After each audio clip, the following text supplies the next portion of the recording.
Hi everyone, আসসালামু আলাইকুম। চলে আসলাম রুমানা ইসলাম, আর দেখতেই পাচ্ছেন কিছু শপিং নিয়ে চলে আসলাম। আর এগুলো শপিং কোথায় থেকে আসছে? এগুলো শপিং চলে আসছে আমেরিকা থেকে।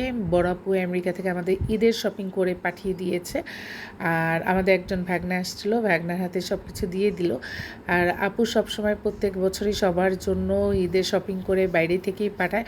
তো কসমেটিক্স আমার অনেক বেশি পছন্দ, তা আমাদের জন্য কসমেটিক্স, তারপর মেজাপির বেবির জন্য ব্যাগ, তারপর এই ব্যাগ রাফিদের জন্য, আমার ছোটো বাবার জন্য স্কুল ব্যাগ, তারপরে পাঞ্জাবি, শেরওয়ানি, আর দেখতেই পাচ্ছেন কিউট একটা টেরি, এটাও আমার জন্য পাঠিয়ে দিয়েছে।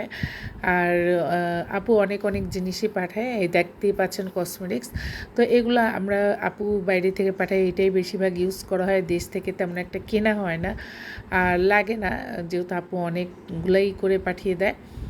তো এগুলো পাঠানোর সাথে আপু অনেক সুন্দর একটা কড়াই পাঠিয়েছে, যেটা দেখতে খুবই নাইস, খুবই সুন্দর। তো এটা মেজো আপুর জন্য পাঠানো হয়েছে। তো মেজো আপু বলছিল তোমার লাগলে নিয়ে যাও, আমি বলছি না আপু, এটা তুমি ব্যবহার করো। আর আসলে আমার কাছে একটু ওয়েট যেটা বেশি থাকে এটা ব্যবহার করতে কষ্ট হয়।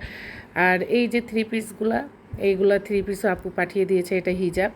মেজাপু যেহেতু হিজাব পরে আপুর জন্য কিছু হিজাবও পাঠিয়ে দিয়েছে।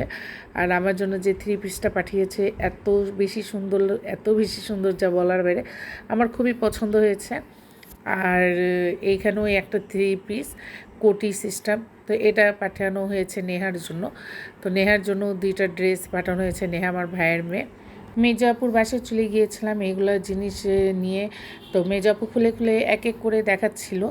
বড় আপু আরও অনেক কিছু পাঠিয়েছে, যেটা আমি শেয়ার করতে পারছি না, আমি খুবই তাড়াহুড়ার ভিতরে মিরপুরে চলে আসতে হবে, আমি তাড়াহুড়া করে বের হয়ে গিয়েছি। আমার থ্রি পিসটাও আমি এখানে দেখাই নেই, যাই হোক আমি ঈদের দিন পরবো, তারপর দেখাবো। আর তাড়াতাড়ি করে বাসে এসে আমি রান্নার কাজে লেগে গেলাম। আর যেহেতু গরু মাংস রান্না করতে বেশি সময় লাগে না, খুবই তাড়াতাড়ি রান্না হয়, তাই এখানে আমি একটু গরু ভুনা করে নিচ্ছি। তারপরে গিয়ে ছেলেরা ইফতার করবে, সে কাবাব খাবে। আজকে আমার দুই ছেলে রোজা রেখেছে, আমার ছোট্ট আব্বাজানও রোজা রেখেছে, ফার্স্ট রোজা তার।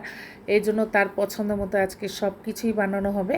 আর এখানে আমি যে আজকে যে কাবাবটা করব সেটা ডিম চপ যেটা আমরা করি, সেটাতে আমি কোনো আলু অ্যাড করব না, জাস্ট বিফ দিয়েই ডিম চপ হবে। আর এটা না এত বেশি ইয়াম্মি হয় যে আমার ছেলেটা অস্থির হয়ে গেল, আমার কতক্ষণ পর আজান দিবে, কতক্ষণ পর আজান দিবে, তার একটু আর সহ্য হচ্ছিল না, ক্ষুধায় দেখতেই পাচ্ছেন। আজকে আমি অনেকগুলো হালিম বানাবো, হালিমের জন্য এখানে বিফটা একেবারে কষিয়ে নিচ্ছি। আর মনে হচ্ছে হালিমটা খুবই টেস্টি আর ইয়াম্মি হবে। তো আমি খুবই তাড়াহুড়া করে এক এক করে কাজগুলো শেষ করছিলাম, যেহেতু বাইরে থেকে আসছি, নিজেও রোজা রেখেছি, অনেক বেশি ক্লান্ত লাগছিল। আর এদিকে আমি কিছু বিফ জালি কাবাব করেছি, একেবারে কমপ্লিট করে রেখে দিলাম। তাই আজকে যেহেতু আমার ছেলে রোজা রেখেছে, তাই ভাবলাম একটু পোলাও রান্না করি। আমার ছেলের আবদার আম্মু পোলাও রান্না করো, তাই পোলাওটাও রান্না করে ফেললাম। এদিকে কিছু চিকেন রেজালা করেছি, যেটা আমার ছোট বাবা খুবই পছন্দ করে, আর ওর জন্য এটা বিশেষ করে রান্না করা। তারপরে এখানে কিছু বিফ ও আলু দিয়ে রান্না করেছি, মার্শাল্লাহ অনেক বেশি আমি মনে হচ্ছে। আর এই তো আমার পোলাওটা কমপ্লিট হয়ে গিয়েছে, রান্নাবান্নার কাজ শেষ করে ফেললাম। তারপরে গিয়ে এখন তাড়াতাড়ি করে ডিম চপ করতে চলে আসছি। আর এটাকে আমি রেডি করব, আর বিফটাকে যেভাবে আমি কাবাবের মতো করে নিয়েছি, আর এখন মাঝখানে ডিমটাকে দিয়ে সুন্দর করে চারদিক থেকে বিফ কাবাবটা দিয়ে দিচ্ছি। আর খেতে না এত বেশি ইয়াম্মি ছিল, এটা বলার বাইরে, এটা আমি আবারও তৈরি করবো, আমার নিজের কাছেই খুবই ভালো লেগেছে। তা আমি ভাবছিলাম যে এটা প্রায় আমি করবো, আর এভাবে করে ব্রেড ক্রাম দিয়ে মাখিয়ে আমি ফ্রিজে রেখে দিব। তো আমি কিছুটা এখন ভাজবো আর কিছুটা ফ্রোজেন করে রেখে দেবো, ওরা যখন আবার পরে খাবে তখন ভেজে দিব। ডিম চপটা রেডি করে চলে আসলাম এখানে হালিমের মাংস কষানোর জন্য। এখন আমি হালিমটাকে আগে রেডি করে ফেলবো, তারপরে ভাজা পোড়া কাজে লেগে যাব। বলতে বলতে এখানে আমি হালিমটা কমপ্লিট করে নিচ্ছি, আর এত সময় লাগছিল যা বলার বাইরে, আমি এমনিতেই ক্লান্ত, এর উপরে এই হালিম বানানো, রান্না বান্না প্রত্যেকটা কাজ করতে করতে আজকে আমার পুরো অবস্থা খারাপ হয়ে গিয়েছে।